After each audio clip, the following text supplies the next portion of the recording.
আসসালামু আলাইকুম প্রিয় তৃতীয় শ্রেণীর শিক্ষার্থী বন্ধুরা, আশা করি তোমরা সবাই ভালো আছো। প্রিয় শিক্ষার্থী বন্ধুরা, গত ক্লাসে আমি তোমাদের দেখিয়ে দিয়েছিলাম ঘ অ্যাসাইনমেন্টের।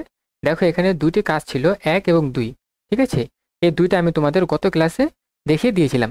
তো আজকের ক্লাসে আমরা দেখব গহ পরিবেশের উপাদানের বৈচিত্র্য নিয়ে নিচের ধারণা চিত্রটি সম্পূর্ণ করি। তো দেখো, এখানে কিছু কিছু গড়ে মিসিং রয়েছে। ঠিক আছে, তো আজকের ক্লাসের মাধ্যমে আমরা এই মিসিংগুলো সম্পূর্ণ করব। ঠিক আছে, তো দেখো এখানে কি বলা আছে, পরিবেশের বৈচিত্র্য না। তো দেখো এখানে প্রাণী, এখানে দেখো তিনটি ঘরের মধ্যে তারা কিন্তু একটি উদাহরণের মাধ্যমে বুঝিয়ে দিয়েছে। ঠিক আছে, আর বাকি দুটি ঘর থাকবে, সেটি তোমাদের পূরণ করে নিতে হবে।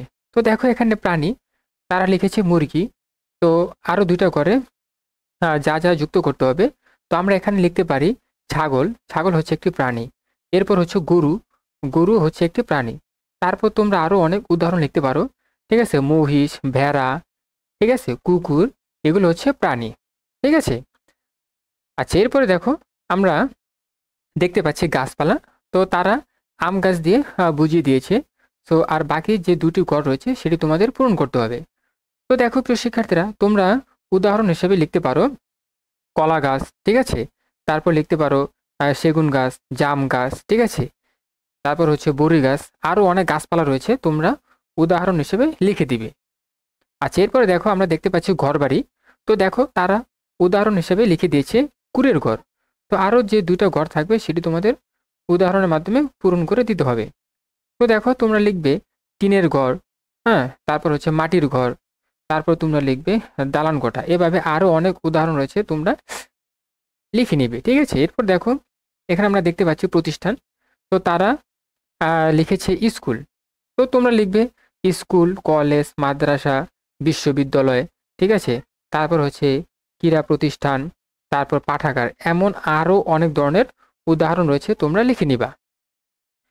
তো দেখো এরপর আমরা দেখতে পাচ্ছি কি যানবাহন। তো তারা লিখেছে রিক্সা, তুমি লিখবা বাস, ট্রেন, বিমান।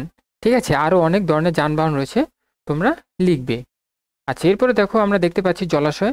এখানে তারা লিখেছে নদী। তো তোমরা লিখবে পুকুর। ঠিক আছে, তারপর লিখবে বিল। ঠিক আছে, তো প্রিয় শিক্ষার্থী বন্ধুরা, তোমরা খাতায় লিখে রাখো, আমি তোমাদের বোঝার সুবিধার্থে উত্তর হিসেবে লিখে দিয়েছি। ঠিক আছে, তো তোমরা এগুলো খাতায় লিখে রাখো, তোমাদের জন্যই কাজে দিবে। ঠিক আছে, দেখো তোমরা এগুলো খাতায় লিখে রাখো।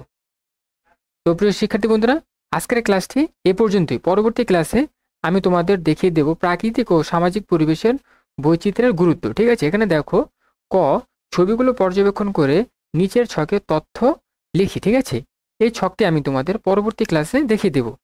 তো প্রিয় শিক্ষার্থীরা, ভিডিওটি যদি ভালো লেগে থাকে তাহলে অবশ্যই এবি লেকচার্স এডুকেশন চ্যানেলটি সাবস্ক্রাইব করে পাশে থাকবে।